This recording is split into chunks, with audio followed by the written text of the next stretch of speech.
All right, guess where we are, guys? We are in Julian. It's a small little mining town. We're about to take a mine tour. Never been here before. You have to drive through the mountains to get here. Good old Mineshaft. We continued our group from last night. We have Destination Eddie. We have Crip Claw here today.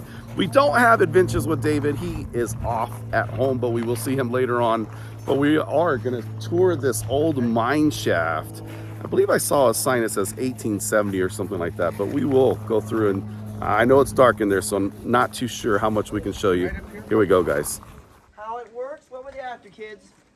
Gold. Speak up. Gold, that's right. Gold comes in quartz. Wow. We're gonna find some gold, guys. Yeah. Wow. These pans back in the day were, of course, tin, copper, or grandma's cast iron frying pan, okay? Now, parents, help the children. There's 3 rules. No rocks in, no gold out, and we don't want to touch the gold, right? Okay, so first of all, you're going to shake it. Gold's heavy. You want it at the bottom of your pan. Okay, now you see these ridges here, guys? Y'all bold, I'm sure. You want the sand going directly over the center, okay? 45-degree angle, keep your pans in the water, okay? Or you will lose your gold, okay? Don't work hard, work smart. It's a simple movement like this. I backwash 11 times, which I'll show you. Okay, so you just start working the sand. Let the water do its work. Now my trick is, like I said, I backwash 11 times. All right, guys, so we just got taught how to pan for gold. Do you remember all that? No. Come on, girl. You're gonna stroke it nice and slow. Let the water do its job. Right, Nini? Nice and slow. Now, whatever gold we find, we can't keep, but it's all for fun here. All right, guys. We having fun?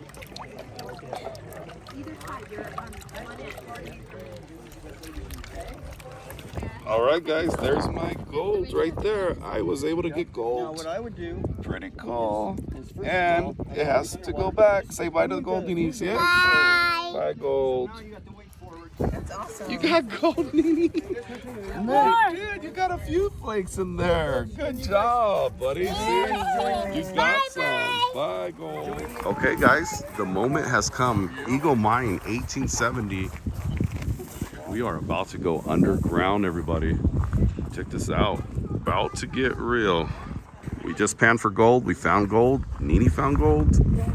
We're about to go down. Right, Nini? I found gold. Yeah, very cool.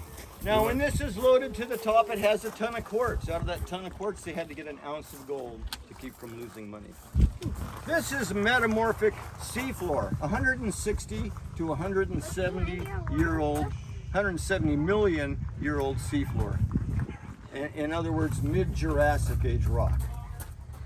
This seafloor was natural, native seafloor that would have had these particles coming from as far away as the Appalachian Mountains, and also sediment from the southwest was all draining this way at the time. There was no Colorado River, no Rocky Mountains, nothing to stop that eastward flow, westward flow, excuse me, from the east. Folks, so this rock our continent was breaking off of the supercontinent Pangea, and it started sliding west, and it collided then with an eastbound tectonic seafloor. As they collided, that seafloor being denser, bulldozed our coast up, and as they collided, the North American plate was lighter. They crossed each other with the North American plate being on top. That seafloor subducted and went into the mantle, into the depths where it melted into magma.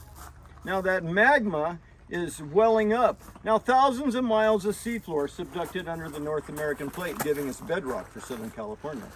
But as that seafloor subducted, melting into magma, it was creating mountain-sized pockets of magma. That's decades before they'd harnessed electricity. So the miners had to rely on candles to make their way through the mine, candlelight. Their alternative to candlelight at the time was an oil lamp, which was a fire hazard. Knock an oil lamp over and you could have a fire that could be disastrous to the crew. Whereas if you knock a candle out of your hat, chances are the flame will go out and leave you in the dark.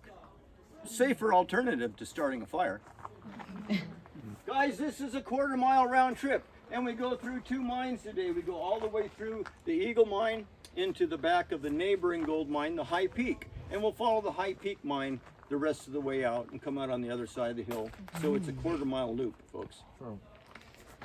As we go in, notice the shape of the mine. As we enter, also as we exit, you'll notice that the tunnel is arched. And that's where they used hand tools to make their way in. Picks and shovels, making 2 to 3 feet a day. Progress. Once we get in farther, you'll see it rough and angled. That's where they were blasting. And they made about 4 feet a day progress when they were blasting. So it's easy to see the difference. Where you see it arched, you'll see tooling. You'll see scoring on the walls from their picks. All right, folks, now, this mine was built by men in the 1870s that were smaller men back then. They just grew smaller. They were only 5-footers back then, the average height of the men. So this mine was built by them and not designed for their 6-foot guests of today. So guys all have to be careful as we go through.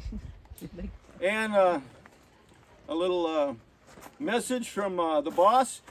He's concerned about vandalism going on in here, folks. So he wants us to mention that this is a historic site, and please do not pick at the walls and leave it as natural as possible. All right, folks. So here we go. We're heading in. Let's head this way, folks. All right, Eddie. Here we go. You brought us all this way. Second time, let's do this. Notice the hit marks on the walls here.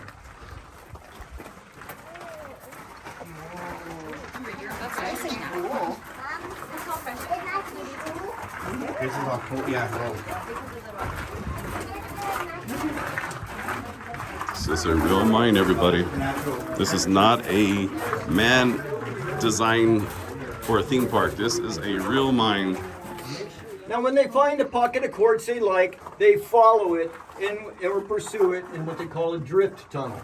So the tunnel drifts with the quartz. So this is a drift tunnel, this is a cross cut, this is the quartz they needed to dig a ton to get an ounce of gold, but on either side here is that metamorphic seafloor. They had to dig 10 ton of this metamorphic rock to get to 1 ton of quartz to get to that 1 ounce of gold. So a lot of digging to do here just for that ounce of gold, folks. Good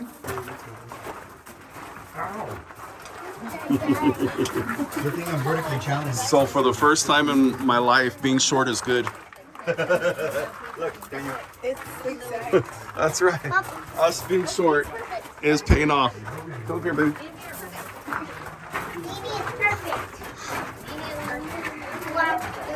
I am not even slouching. This is like perfect for us 5-6ers. That's funny. Look at the rails are still here and ready, guys. All right, everybody. So welcome to the star vein here. The star vein is a compression fold. It's where the ground was crushed in creating a wave pattern. It was crushed this way. So it created a wave pattern. The 2 wave patterns you see here collectively look like a star to the miners. They named it the star vein. But it turns out to be a star for a different reason, folks. The star vein, 140 feet back here, got up to 10 ounces of gold per ton of quartz. Their richest find in the whole mountain. Their mother lode is right back here. Well beyond their expectations. So the star vein became their good luck charm. That's where it was. That's where they got 10 ounces of gold per day. Right? That's a lot. Look, they even have the old equipment still out. Super cool. By the way, guys, thank you for continue watching. We have about a 1/4 mile hike through this tunnel here. It's gonna be so cool. Here we go. So as we came through that shoring, we exited the Eagle Mine. We are now in the High Peak Mine. A much busier place, by the way. The Eagle Mine is a single level, family-owned mine, where this was a corporate mine, and there are 11 levels of tunnels in the High Peak Mine. So 5 of those tunnels are in that vertical shaft. They would have accessed from that hoist bucket. There's also 5 more levels above us. So 11 levels altogether. Now notice the ceiling in here is rough and angled. It's not hand dug, it's not arched, it's blasted. And there's evidence of the blast right here. Remnants of blast holes. Gather up all the rock from those blasts, all that broken rock. And they called that mucking, where they sorted the quartz from the metamorphic rock and got it out to the processing area. And once they were through mucking, they still had hours on their shift, 10 or 12 hour shift altogether.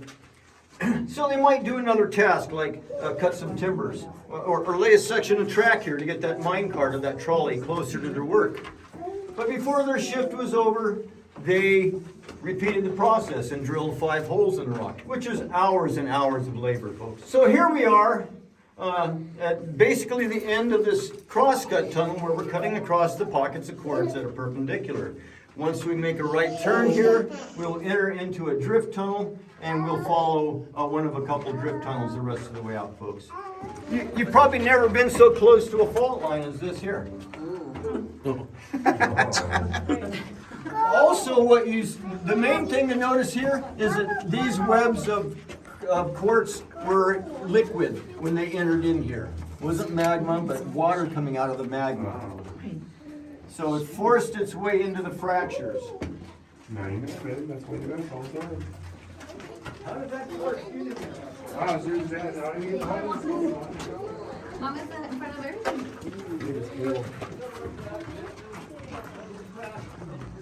It's okay, you're not going to. Dang, I want to go in there. This is the hoist room, guys. We made it to the hoist room. Valley of the Moon? Yep. Valley of the Moon is by Inklepop, which is right on the edge of the desert, before it drops in the desert. So you're seeing those huge granite monuments. It was the power source that raised and lowered that hoist bucket out of the vertical shaft, with either the men in it or with the quartz in it. Well, each of the 5 tunnels below where those men were working had a bell, so the miners could communicate with each other in a system similar to Morse code. And they had a chart at each level too.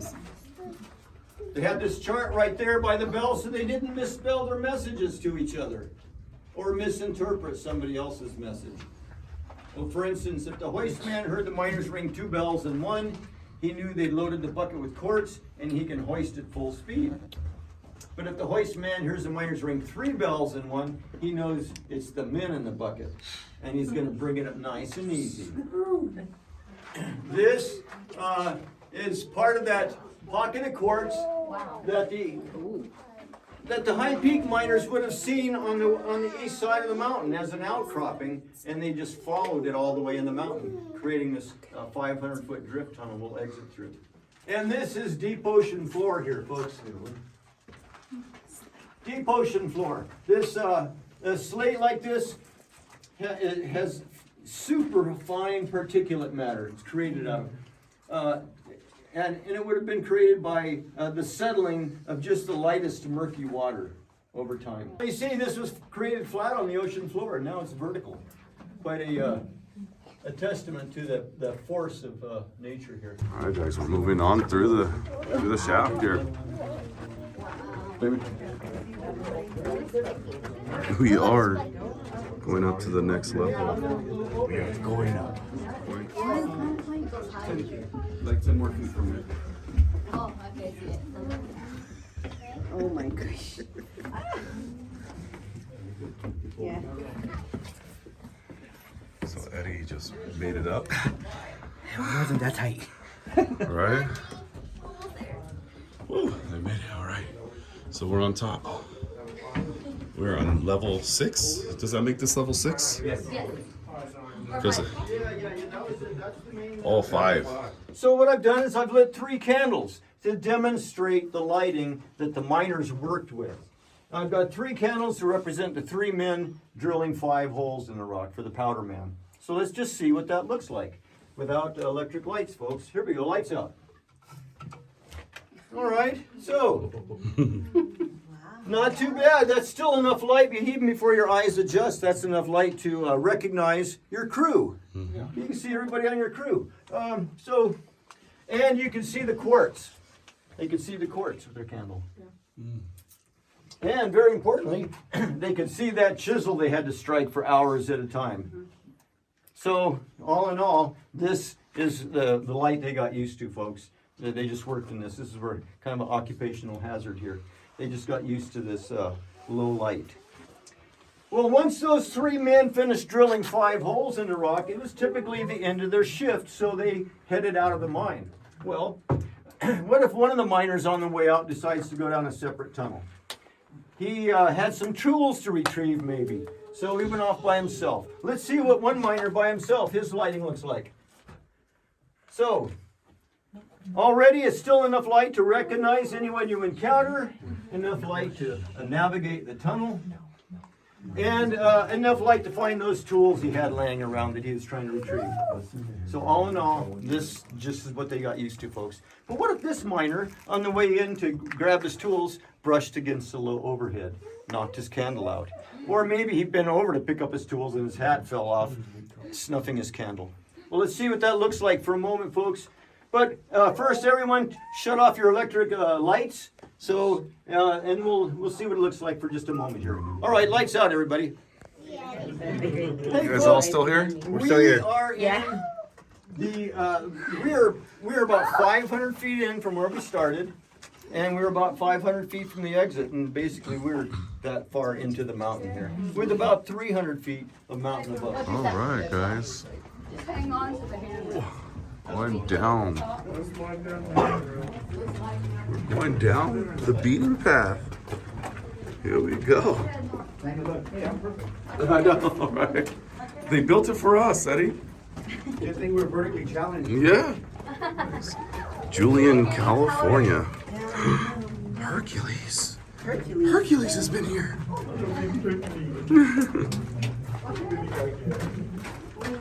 Ooh, what if we went left? They don't want us going that way. 10 hours later. Oh. You're joking, huh? Check this out, guys. All the way out, there is light at the end of the tunnel. Truthfully, light at the end of the tunnel, and look at this beautiful, beautiful land that we come out to. Oh, something happened to this truck right here.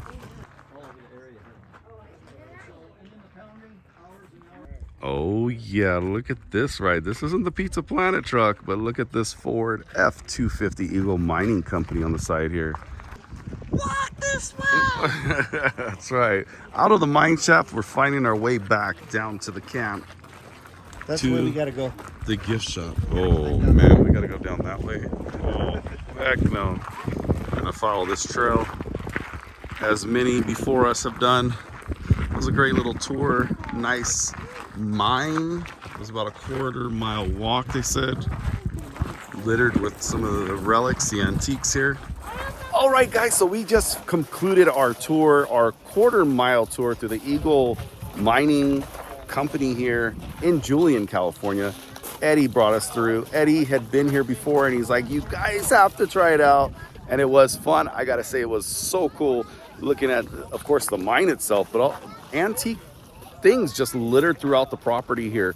Old cars, and they're not. Oh, we got some dancers behind me. Oh yeah, that's how we close it out, guys. Real family adventure style right there. Got some dancers here in Julian, California. I hope you guys like this. If you did, come out and do it for yourselves, guys. It's a little bit of a drive, but it's really cool. Even if it's hot outside, it is cold inside of that mine, so you will not be disappointed. It was $15 for adults, $8 for children. If you guys like this video, give us a big thumbs up. Hit that subscribe button. Better yet, hit that notification bell on your way out. We'll see you on the next one. All right, Nini, so we just finished the Eagle Mining Company. We took a tour of the Mineshaft. How was that for you? It was really good. What was so good about it? That we found gold inside sand. We did? Did we find gold inside or outside? Outside over there. Yeah, that's right. We panned for gold, and you got gold and I got gold in my pan. We were successful, huh? But did we find gold in the mine shaft? No. No, they took all the gold out, huh? But there's still sparkles in front of Lots the of gold. sparkles, because there's still granite in there. Yes. Really cool, huh? And there was blasted holes. There are blasted holes. Do you think other kids should come and check this out? Yes. Yes. All Comment right. below. Bye.